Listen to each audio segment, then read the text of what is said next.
the British people voted to take back control of their money, their borders, their laws, and their waters, and to leave the European Union. And earlier this year, we fulfilled that promise in that we left on January the 31st with that oven-ready deal.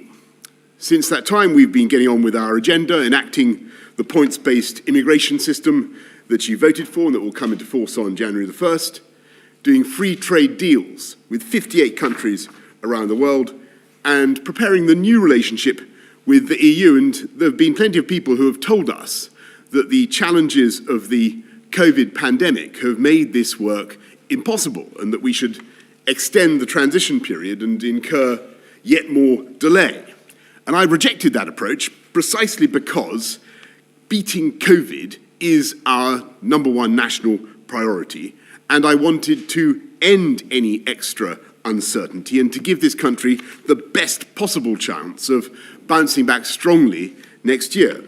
And so I'm very pleased to tell you this afternoon that we have completed the biggest trade deal yet, worth £660 billion a year, a comprehensive Canada-style free trade deal between the UK and the EU, a deal that will protect jobs across this country, a deal that will allow goods, UK goods and components to be sold without tariffs and without quotas in the EU market, a deal which will, if anything, allow our companies and our exporters to do even more business with our European friends, and yet which achieves something that the people of this country instinctively knew was doable, but which they were told was impossible. We've taken back control of our laws and our destiny. We've taken back control of every jot and tittle of our regulation in a way that is complete and unfettered. From January the 1st, we are outside the customs union and outside the single market. British laws will be made solely by the British Parliament, interpreted by UK judges sitting in UK courts, and the jurisdiction of the European Court of Justice will come to an end. We will be able to set our own standards, to innovate in the way that we want, to originate new frameworks for the sectors in which this country leads the world, from biosciences to financial services, artificial intelligence, and beyond. We'll be able to decide how and where we're going to stimulate new jobs and new hope with free ports, new green industrial zones.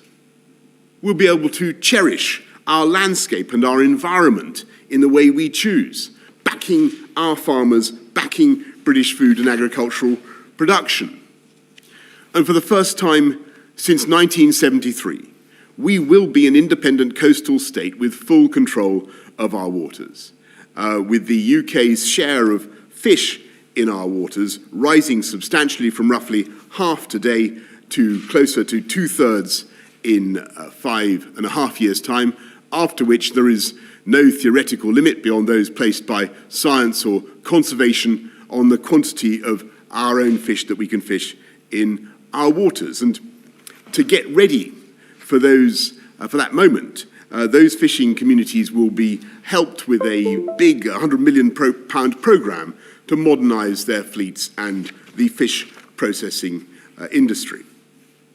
And I want to stress that although, of course, the arguments with our European friends and partners were sometimes fierce, this is, I believe, a good deal for the whole of Europe and for our friends and partners as well.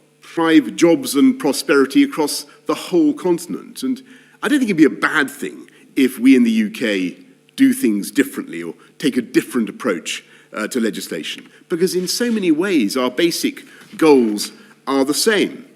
And in the context of this giant free trade zone that we're jointly creating, the stimulus of regulatory competition will, I think, benefit us both. And if we make it means certainty for the police, the border forces, the security services, all those we rely on across Europe to keep us all safe. It means certainty for our scientists, who will be able to work together and continue to work together on great collective projects, because although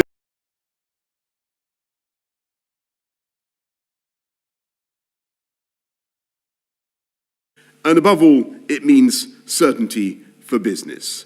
From financial services to our world-leading manufacturers, our car industry, certainty for all those who are working in high-skilled jobs and in firms and factories across the whole country. I think this deal means a new stability and a new certainty in what has sometimes been a fractious and difficult relationship. We will be your friend, your ally, your supporter, and indeed, never let it be forgotten, your number one market. Because although we have left the EU, this country will remain culturally, emotionally, historically, strategically, geologically attached to Europe. Not least, of course, through the 4 million EU nationals who have requested to settle in the UK over the last 4 years and who make an enormous contribution to our country and to our lives. Happy Christmas to you all.